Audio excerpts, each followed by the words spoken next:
Hello everyone, Strategist here, and for today's video we're going to be covering the Elven ancestry for Pathfinder 2e. Now, since all we had to really compare them to is dwarves, that's just the relationship we have to make right now, just so that everyone can be building upon this same knowledge going forward. We see for hit points that they only have 6 as opposed to 10. But remember, races only get these hit points at first level, so ultimately they're only 4 hit points lower, and every more tanky class is only 2 more hit points in the tier below it, but they're per level? Really, this will be gone within 1 or 2 levels. Not that big of a deal. They are medium sized, but their selling point is that they get 30-foot movement speed. The dwarves only had 20, and basically every other race has 25. They are the fleetest of the starting races. We see for their ability boost, they get dexterity and intelligence, but of course, if you take the variant rule that allows you to choose your extra flaws and boosts, then this whole thing becomes moot. Their traits are, of course, Elven and Humanoid, and they get low light vision. There are a lot of races that have as an ancestry heritage the ability to upgrade low light vision into dark vision. I'll address them when they come up, and of course one of them is going to be Elves. That's why I'm bringing it up now, but I just generally, it's an choice to me compared to a lot more unique choices that every race seems to have. Pushing ahead, we have the Elven heritages. Of course, you only get one of these choices. This is like your, what type of elf are you? Because not all elves are the same. If you're an Arctic elf, you gain cold resistance equal to half your level, and you treat environmental effects as if they're 1 step less extreme. Incredibly cold becomes extreme, extreme becomes severe, and so on. Again, like how we covered with the dwarves, this has an okay benefit, which is really useful, and has what I consider the selling point of this. In this case, that cold resistance only ever equaling up to 10 is it's okay. You know, it's not the greatest thing unless you're in a type of campaign that has a whole hell of a lot of cold damage. Chances are fire would be more prevalent, but cold is a quick second. That being said, though, the environmental effects are more likely to happen, because if you think Arctic and cold, a lot of people just tend to think about snow and stuff like that. There are actually a ton of environments where they throw in a bit of cold and damp to try to, you know, add some flavor to it. Basically, anywhere that is underground, near the ocean, aquatic in nature, so on and so forth. So the cold reduction in this, I would say, is actually probably more prevalent than the fire reduction of the dwarven choice. Next up, we have Cavern Elf. That just gives you dark vision. Dark vision's okay. Okay, it's dark vision. Get a light next time. I'm not that won over by dark vision. Seer Elf. You can cast a detect magic cantrip as an arcane innate spell at will. A cantrip is heightened to a spell level equal to half your level rounded up. So they've tried to buff/redefine how a bunch of spells work. If any of you are from the old 3.0 days, you'll know that they've already made some changes to cantrips where they basically turned a cantrip into a use at will spell that was always pretty weak. So at the end of the day, a lot of people just tend to ignore them anyways. What they've now decided to do is cantrips are automatically set at the spell level equal to half your level rounded up. So they're still cantrips, they're not taking spell slots, but they should be able to at least grow with you as you level up, which is pretty decent. In this case, however, they've also added in a new term, a new type of thing, which is an innate spell. Basically, what the developers decided to do is they wanted to get around the fact that they had to waste a bunch of words and space every time they wanted to add in somebody getting access to a spell-like ability. They didn't necessarily want it to be a spell-like ability. They would have to address that this spell was probably, the DC or whatever, was probably going to be equal to half your level, so on and so forth, because they knew they couldn't be drawing off of a class feature to set your DCs from. What they've now done is they've created an entirely new subset of spells called innate spells that just all are basically based upon your effective character level. They turned it into a keyword, what has already existed in the game, in a sense. Secondarily, it gives you a +1 circumstance bonus to checks to identify magic and to decipher writing of a magical nature. These skill actions typically use the Arcana, Nature, Occultism, or Religion spell, which are basically the 4 types of magic that are now in the game. Arcane, Divine, primal, and occult are addressed by those 4 skills. I'm not blown away by this. It's only a +1 bonus, which means 5%, maybe. There are so many other effects, especially ones that come from classes that would probably already be willing to be doing this anyways, that they get a better bonus. 2 or higher, or successes or crit fails are only fails. There's so many things that give better bonuses to this, and this is your only once in a race choice for doing this. If you're wanting to be doing stuff like that, you should probably just pick a class that does that, because they probably get better benefits in the long run anyways. Especially when I'm comparing this to the idea that I could choose some of the future choices or the Arctic Elf. Between this, even between this one and Dark Vision, I would choose Dark Vision. Again, it's up to you if you want to role play whatever you want. You can have a Barbarian that's really, really good at detecting magic. But there's going to be someone in the group that is probably going to be a magic user. That is, how do I word this? This is a good choice to make for someone role-playing a not team player character. If you're by yourself, this makes sense for one, this is an NPC ability. This makes sense for a merchant to have. This is I'm gonna have to come up with my own terms. This is a DM's choice. This is an ability that would make sense for merchants and non-magical classes. But a group of players is already gonna have 3-4 players, and someone's gonna be taking up that magic user niche in more cases than not. So in more cases than not, this elf is not useful. If your group is doing some weird, niche, exotic idea, oh, we're all going to be bards, or we're going to do a whole bunch of rogues guild things, and for some reason we don't have a seer or the ability to detect magic, then of course, yes, this would be more useful. But the odds stack down that this is going to be better for a DM, or chosen more by a DM, than it is going to be by any player. Next up, we have Whisper Elf that says, as long as you can hear normally, you can use the Seek action to sense undetected creatures in a 60-foot cone instead of a 30-foot cone. You also gain +2 circumstance bonus to locate undetected creatures that you could hear within 30 feet with a Seek action. So there are a couple things here. There's a slight, they didn't word it quite right, and I could see an argument. However, this is an argument that needs to be quickly smacked down. Anyone who does this argument is a jackass.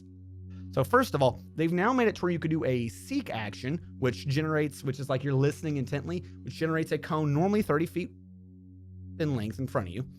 And you can tell what square an undetected person is in. Be it they're invisible, if they're hiding in a bush, you can maybe try to hear them, amongst other things. That's what this new Seek action is. What the Whisper Elf is doing is doubling this to 60 foot in range. This is kind of less useful than I think a lot of people would think it is, just due to the shape. If this was, say, a 15-foot radius and you were doubling it to a 30-foot radius, that would be far better than taking a 30-foot cone and doubling it to a 60-foot cone. Because if someone's trying to be invisible, there's a good chance that either A, they are ranged and they're going to be further than 60 feet, or they're melee and they're closer. This 30 to 60 didn't give you much of anything because they could be outside that cone. The closer they are, the harder it is to pick the correct direction. The extra range doesn't give you any better of a chance of catching them in that cone if they're close. What it tries to do to mitigate this is, if they are, however, within that 30-foot area, you can get a +2. Which, okay, I mean, that's nice. It's a pretty generic addition too. I'm not saying no to that. It's just the chance of them being in the area is kind of the core prerequisite here, and the shape is just weird. The idea that I can only listen in one direction with that 60 is kind of weird, particularly because most rogues are probably going to be trying to come up from behind me. They're back there. I'm listening this way. I can listen twice as much this way for all the good it'll do me when a little goblin stabs me in the back. It's a neat ability. I just think the shape is wrong. if you are a DM, or you're willing to work this out with the DM, this would be, in my opinion, better and more appropriate if it was a proper radius, like a circle. If the idea of a 30-foot circle compared to a 60-foot circle is too much, then maybe the DM could rule that it's 15 and 30. Something. Just the idea of how the cone works, I don't like the shape on that. It doesn't make too much sense to me.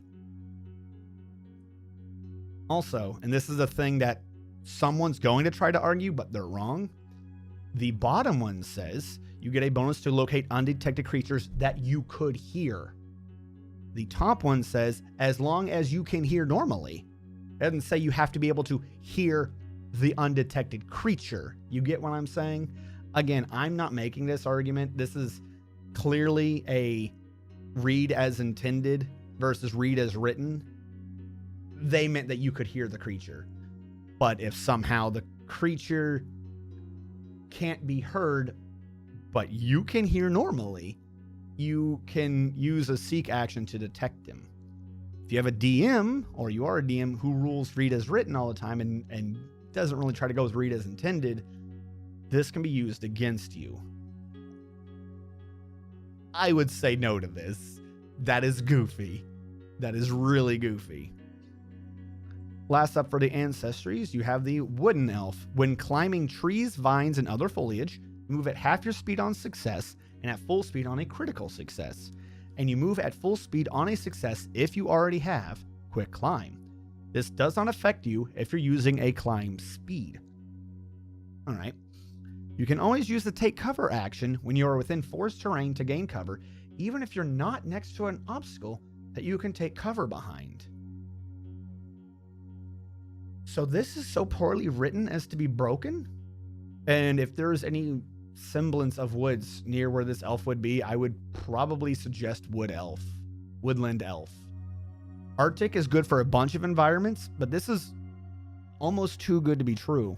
You can always use the take cover action when you're within the forest terrain. The hell does that mean? Does that mean on, say, an overworld, I'm in a hex or a square defined as forest? Does that mean I'm actually in undergrowth, which would make more sense to me? Even if you're not next to an obstacle you can take cover behind, does this mean I move to the nearest obstacle that I could take cover behind? Does this mean I generate virtual cover wherever I am? My unnecessarily extreme example of this is we're in the forest. It's easily defined as forest. I clear out a 15-foot radius in the middle of the forest. It's clear. I can see all the way to the other end. There's not a tree. There's not shrubs or anything there. I'm still in forest terrain. Someone shoots a fireball at me. I take cover.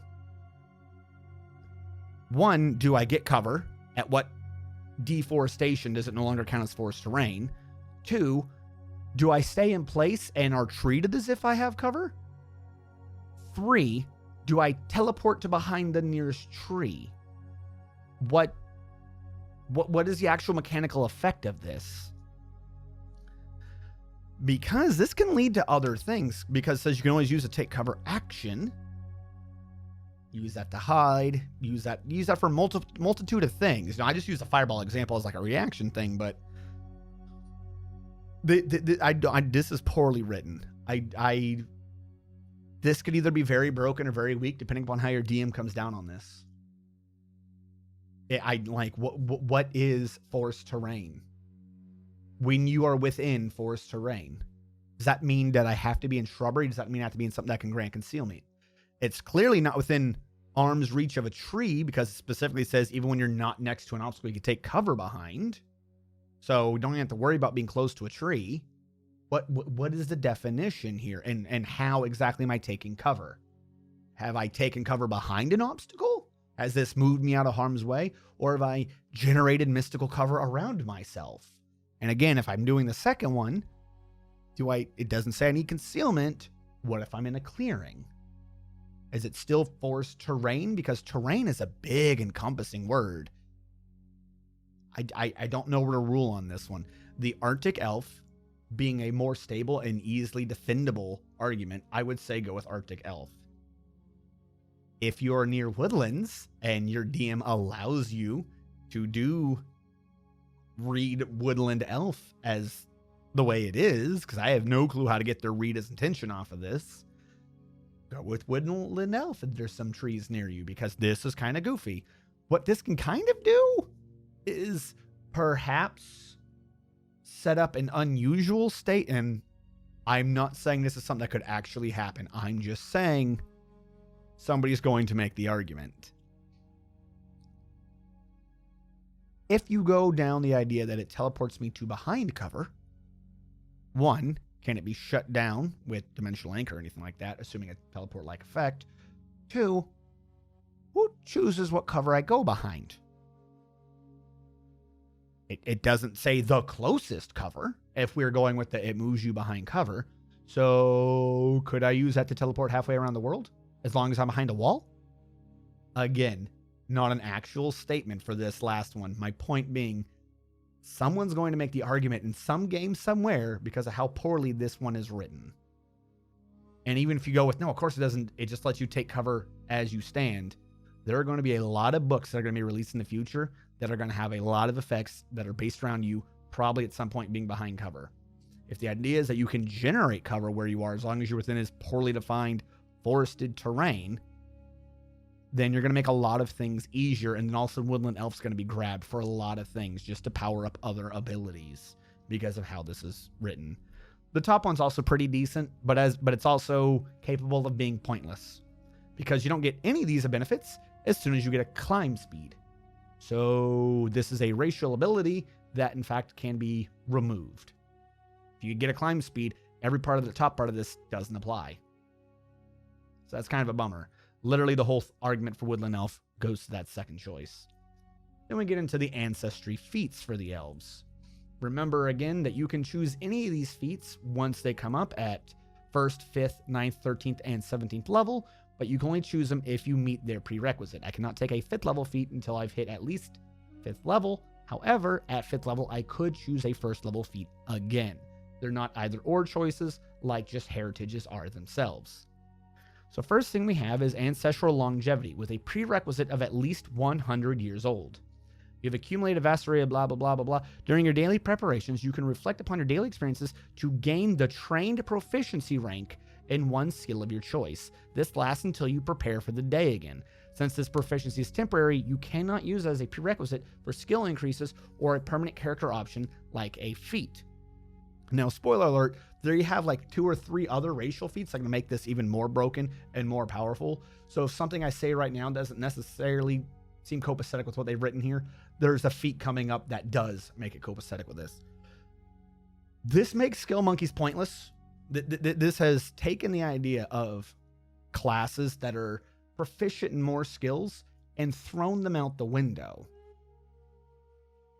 It kind of has. There are not a lot of circumstances that come up where a skill monkey uses their full repertoire of skills. They only need like 1 or 2 for that job. And the idea is that like tomorrow, if they have a different job, they also have the 1 or 2 they need for that job. As long as the elf has like a night to be ready for whatever they're about to do, they can make any skill be trained. And remember, the way it works in this one is as long as you're trained in that skill, you add your level. That's what it is. And in some cases, depending upon the thing, you add like maybe 2 as well. Whereas untrained, you don't. You add like your ability score. So trained is literally the old equivalent of putting max skill ranks in this. So whatever level you are, this is, if we're comparing this to Pathfinder in 3.5, any other game that uses this system, whatever level you are, this one level 1 feat gives you 1 extra skill point per level. But they all have to go to the same skill, and every day you get to change what skill it is if you want to. And like I said, it only gets stronger later on. Second note for this, it says a prerequisite of at least 100 years old, and that's the only prerequisite it lists. There is a I was adopted feat that I think it's a general feat, and certain races get the ability to do a racial feat to get this I was adopted feat. So basically anybody could claim to be adopted by the elves and take any of their racial feats. The one restriction it says is, but you have to be able to physically match what it's saying. I.e., if it was, I mean, and it's not a feat, but if I was going to take something that gave me dark vision, if I had, low light vision, I had to have already had low light vision. You have to have the part of the race in question that would be based upon.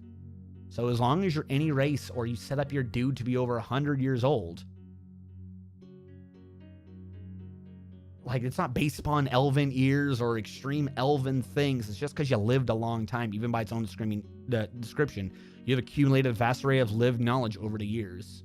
So if you take the one feat, anybody could count as adopted by the elves, get some of the elven feats, and you could take this. So basically any race could be a skill monkey. Why is this on a race and not a class? I don't know. I would suggest anyone playing an elf, grab this feat. I cannot think of any class where having the ability every day to just choose an extra skill to have for that day would not be good. Swim. Oh, I'm going to go on a boat. I'm going to swim for the next month. Once you're off the boat and you're going into the woods, oh, I'm going to know survival now. Once you're past survival and you're into the mountains, oh, now I'm going to know climb. Or, sorry, what is it now? Athletics or acrobatics. You get what I'm saying? Literally, you only have to change your skill to whatever you're going to be doing. Oh, someone locked you in jail? All right, the next morning I wake up basically knowing how to pick locks. Something that would be good for that day. There's no magical thing on this. There's no equipment requirement. It's just every day you get to switch it up. This game does have retraining as a rule, but this doesn't require time, money, effort, or anything. It's just, no, I know that skill now. And you know it in addition to all your other skills. So, like, this is the bluest of blue that I could ever recommend. If you were playing an elf, you grab Ancestral Longevity. If you're playing any other race and you can somehow get your dude to be above 100 years and your DM goes with it, you're going to take the feat that says you're adopted. Guess what? You're adopted by elves. You now have Ancestral Longevity. This is off.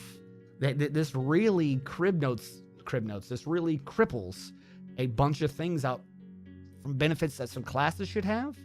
They're going for a whole mix and match type of build a la carte, but races shouldn't be stealing from classes. They should be two different types of things entirely. And this is definitely a racial benefit taken from a class. Also, the idea of a barbarian being able to be maxed out at, say, knowledge arcane or knowledge engineering is humorous as hell to me. Humorous as hell. Be a barbarian, take Ancestral Longevity, and just do a different knowledge every day. Roll for the knowledges. Be like, in ages past, you weren't a barbarian. You got like Alzheimer's or some shit, and then just every day you have a different knowledge that you remember.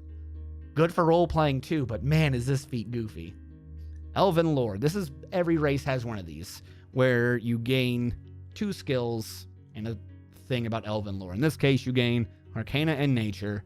If you would gain either of these 2 automatically, then you get to become trained in another skill of your choice. Same thing as I said with the dwarves. If you do grab this might be your level 1 if you're going for this. This one can wait till a bit later. If you grab this, stack it up with a class that has Arcana or Nature, and you get a 3rd free skill out of it. And you also become trained in Elven lore. Elven weapon familiarity is also pretty common amongst all the races. It just changes up the weapons. In this case, it's longbows, composite longbows, longswords, rapiers, shortbows, composite shortbows. In addition, you gain access to all uncommon elf weapons, and anything that says any weapon has an elven tag is one thing better. Martial becomes simple, advanced become martial. I'm going to, as we go over each new race that addresses this, I'm going to downplay this more and more and more. It's good, it's okay, it's not bad. Every race has this decision, though. It's just as good for one race as it is for another if they have a weapon you're wanting to be using. Forlorn. Watching your friends age and die fills you with morose that protects you against harmful emotions. You gain a +1 circumstance bonus on saving throws against emotion effects. If you roll a success on a saving throw against an emotion effect, you get a critical success instead. This feat hates bards. This is the I don't want to allow bards to do things feat. The +1 circumstance bonus on saving throws against emotion effects, it's only a 5. And again, as I said before, most things are either 2 or higher. It's not the greatest thing. The second thing, though, if you roll a success, you get a critical success. This game has basically gotten rid of evasion and improved evasion and all that. And what they've now broken them down to is most spells or anything that has a save has a you succeeded, and it has a you take half or nothing if you critically succeed, that type of stuff. And the feats that used to have, say, evasion, now get so good at reflex that they treat successes as critical successes. That's basically this game's version of evasion. So this is a racial feat that gives you evasion versus emotion spells, which I'm going to define as bards. You get improved evasion versus bards. I'm not saying that's a bad thing. That's a good thing. I just don't know why there's a racial feat that hates bards. But it does. Nimble Elf. Your muscles are tightly honed. Your speed increases by 5 feet. Again, if you do the adopted thing, this helps every race. It's just muscles. Their description is muscles. There's no part of that would be you have to physically be an elf. Dwarves have muscles. Dwarf who goes 25 feet now. The idea that by default it's the elves who are already 30 who now get to be 35, and the dwarf is 20 and has to take a feat to not get slowed down by armor. Baffling. Another good one. 5 feet more on movements, always good. There are special ancestral longevity that are better, but you're never gonna be like that. There's no downside to faster movement. Otherworldly magic. Your elven magic manifests as a simple arcane spell, even if you are not formally trained in magic. Choose one cantrip from the arcane spell list. You can cast this cantrip as an arcane innate spell at will. We addressed what all those terms mean. A cantrip is heightened to a spell level equal to half your level rounded up. So unlike the other one, which was detect magic, this one back here, you can just now choose any of the cantrips you want, which more makes the one seer elf thing pointless. Why, when you could do that and then take this feat to get the same benefit, other than the +1 to rolls? Don't do Seer Elf. Again, except if you're a DM, it's probably better for certain merchants, even if they're not magically inclined to have that. Unwavering Mind, or Mean. Your Mystic Control meditations allow you to resist external influences. Whenever you are affected by a mental effect that lasts 2 rounds, you reduce it by 1 round. You still require natural sleep, but you treat your saving throws against effects that will cause you to fall asleep as 1 degree of success better. This protects only against sleep effects, not against other forms of falling unconscious. So this is another spell. This is another feat that tends to just hate on bards. Or it's a mental effect that's putting you to sleep. So yeah, this is more wizards and stuff, but they have... You get what I'm saying. It's kind of weird. The thing I don't like about this, though, and I would actually suggest changing this not for any mechanical purposes, but almost for a lore purpose, is you have ruined one of the funniest damn lore mechanical jokes from all of the D20 games. All of them. 3.0, 3.5 Pathfinder. I'm assuming 4th and 5th, but I haven't read them too deeply. There's been this ongoing competition where you have the idea of elves can't be put to sleep. They meditate, and thus they're immune to magical sleep effects. Is the way it's always been declared.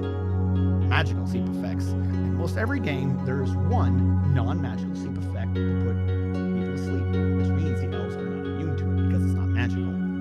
And that's the drow poison. It's been the funniest damn thing. And like, because you have an elf, they always say they're immune. You have drow mess them up. Because the drow hate the elves. So the drow have the one thing that put elves to sleep. It's always been perfect. This points out an issue, which is elves sleep now? And now they can take a feat to make them be able to resist it, to try to pretend like they were the way they used to. But this applies to the drow as well, so drow aren't any more situated to knocking out the elves. Like, again, it's not a mechanical advantage, but that's always been like one nice defining like lore that had a mechanical foundation that was so perfect. There were 2 puzzle pieces that clicked together, and this time you just cut a straight line between the 2 puzzle pieces. So really, any puzzle piece goes there. Assuming they're cut too. I know that wasn't a good metaphor, but you get what I'm saying. Like, I don't know why you did that. I really don't. 5th levels. So now they start supposedly getting stronger. Ageless patience. You work at a pace born from longevity that enhances your thoroughness. You can voluntarily spend twice as much time as normal on a perception check or skill check to gain a +2 circumstance bonus to that check. That's decent. Take twice as long as normal to basically get a +2. That's not a bad bonus. That's okay.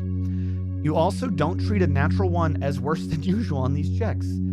That one's the difference.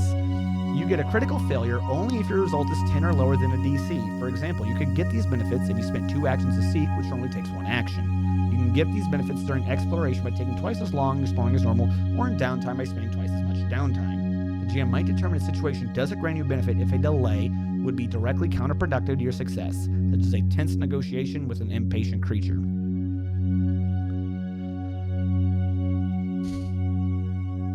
By itself, this seems slightly broken, which is that, okay, well, rolling 1 doesn't screw me anymore.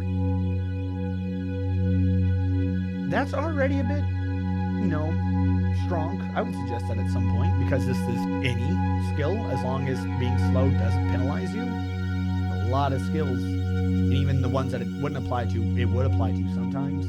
So that's basically every skill. To not be able to crit fail. But wait, you can crit fail if you roll 10 or lower than a DC. And this is, we're going to tie this back up to, even though this one isn't directly based upon that other one, that 100-year-old person with skills. If that's your skill for the day, you're trained in it, which means your level plus your ability scores plus whatever you roll.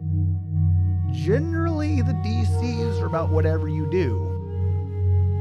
This is already going to be giving you a +2 to it. So if the DCs was, okay, I need to roll an 11 or higher, assuming a 50-50 roll because you're matched with it because you're trained, not even assuming you're more than trained, you'd have to roll an 11 or higher, which means it's possible to crit fail if you do a 1 purely because it's 10 or lower. But you got a +2 to it, so you only need to roll a 9 or higher, which means you can't fail by 10 or more. So you can't crit fail. You can still fail, but you can't crit fail. And that's why this, like this is a combo OP-ness off of that first level ability. These two together, again, you're like, not only you just now like, okay, I now need to wait a little bit of time, Skill Monkey.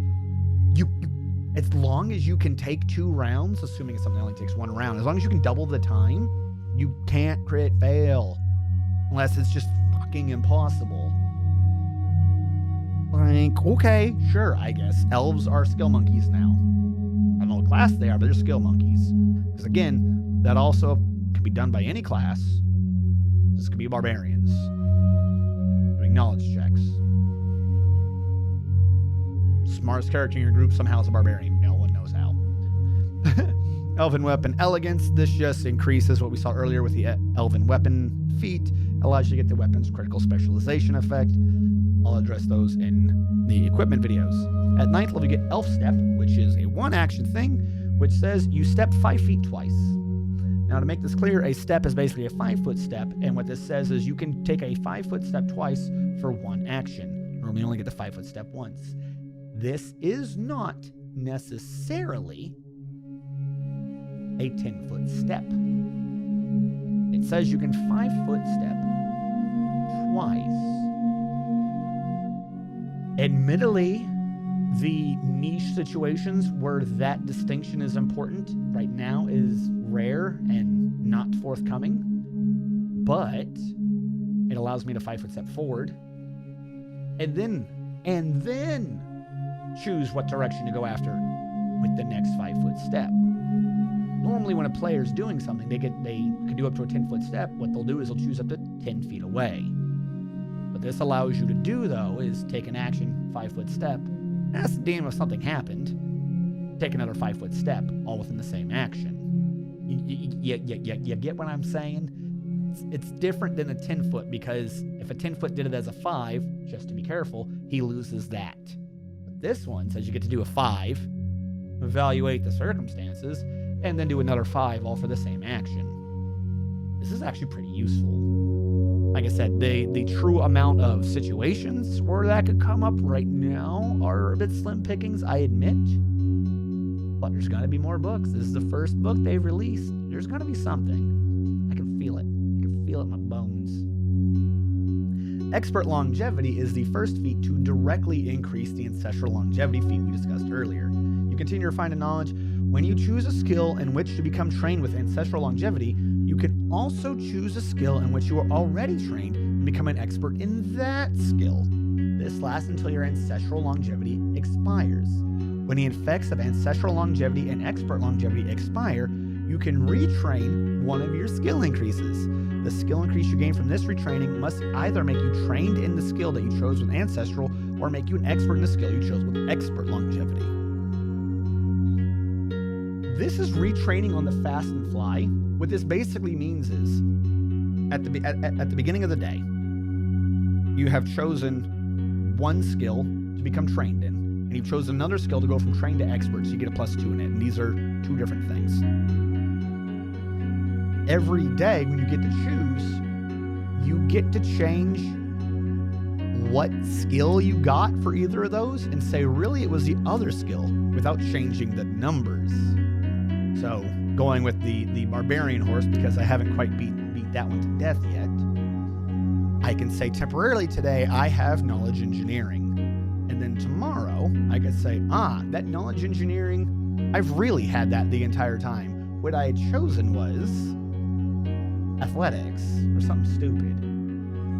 What this now means is what you chose temporarily for a day is now permanent. So say this day you could add the +2 to it, or you could take a feat based upon it, or you get what I'm saying? As long as you've got time, again, with no money, no role playing, no nothing, you can just slowly make your skills be whatever you want. And this includes the expert action. There are 4 levels: trained, expert, master, legendary. Between these 2 feats, given enough time, regardless of what your class is, who cares about anything else, you are trained and or expert in whatever feat of your choice. Again, without addressing any classes. At the beginning of the game, literally just count up the amount of skills you're supposed to be trained in and count up the amount of skills you're supposed to be expert in and just put them wherever you want. If somehow you're starting at level 9. Just put them wherever you want. Because at this point, whatever you're supposed to be getting just isn't there. Just do whatever. You are the skill monkey, and this is just solidified this role for you. 13th level, it gets better. 13th level, we build upon expert longevity. You perfected the ability to keep up with all the skills you've learned over your long life, so you're almost never truly untrained at a skill. Reflect on your life experiences, changing the skills you selected with Elven longevity and expert longevity once a day as one action, which is 1/3 of a round. So what I could do is, in the middle of combat, if I now need to go running across some narrow thing, I now know acrobatics. I'm now gonna spend the rest of my turn running across the thing.